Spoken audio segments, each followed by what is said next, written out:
Hey everybody, it's Julie. Welcome to Hello Monday. This week in the studio, I'm making 3 super fun and fast holiday cards. I'm using a great set by Hero Arts. I just love it. It's one of my favorites from their holiday release. And I love the greetings in it because you can pair it with so many different things. And I'm going to start out with the Naughty or Nice. That's the name of the set, Naughty or Nice. And I'm going to start out with that sentiment and white emboss it onto some black cardstock. So I'm going to prep the surface first with an embossing magic pouch. That will help me eliminate any static cling. And the embossing powder will stick to only the Versamark ink. And you can't see it, but I can see it showing up there on the cardstock. And then that white embossing powder is also by Hero Arts. It's my favorite white embossing powder.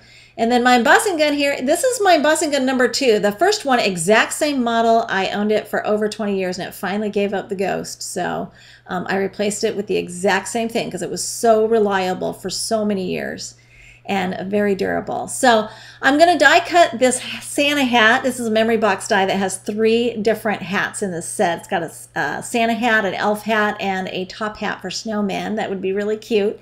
And I just die cut it from white cardstock to save me some time and then colored it with a red marker. I used a Copic, but you could use any red marker you want. And I thought that would save me some time instead of trying to cut out the different parts in different colors of cardstock. So that's a trick I use frequently to save me some time when I need multicolored pieces from a die cut. And then because I wanted to conceal the edges of the twine, I went ahead and wrapped the twine. Now, I don't always think ahead of time to do that. Sometimes my card's finished and I'm like, oh, I wanted to add some twine. So I'm glad I thought of that beforehand. And then we're just going to embellish that with a little pom-pom there at the top of the hat with some glossy accent. That's a great glue for things like the little pom-pom. And then there's a little accent snowflake in that Naughty or Nice stamp set, and I thought it would be really cute and soft to stamp it with the Hero Arts Unicorn White. So it's a little bit more subdued, not as high a contrast as the greeting. And then the next card I'm going to do features this little December pointer. I thought it would be fun to make a card that said, December 25. I don't know why, but every year I always want to make a card that says December 25. I just like that. I know, I'm a freak.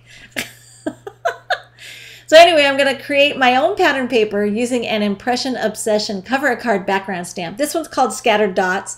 I'm using the Hero Arts Soft Granite ink, and I just love that I can use this background stamp to make my own pattern paper any color I want. I had wanted to get this paper that was already pre-made, but it's like, I want 25 sheets of that paper. Where am I going to find it? And of course I couldn't. So when I saw this stamp by Impression Obsession, I got all excited because I was like, man, that's it. I can make it all myself. So it had to come live at my house. So now I'm going to take that pointer and ink it up with some Hero Arts red ink. This is the Pale Tomato red ink, and I love how warm this color of red is. I'm just going to go ahead and trim my little pointer out. It's pretty easy to do, even for mass production, because those lines are all nice and straight. And then this great set of numbers by Avery L. is among my favorites. I love the font that they used on this set. Now I'm going to go ahead and white emboss these numbers, and I'm going to ink them up with the Versamark ink and use the Hero Arts white embossing powder again. But I did want to say that you'll notice I'm not trying to line the numbers up perfectly. I'm actually going to go ahead and offset them or juxtapose them a little bit, and that way if I'm into mass production phase I don't have to stop and take the time to make it perfect. It's like this is just it looks like it was meant to be this way. And it saves me that grief.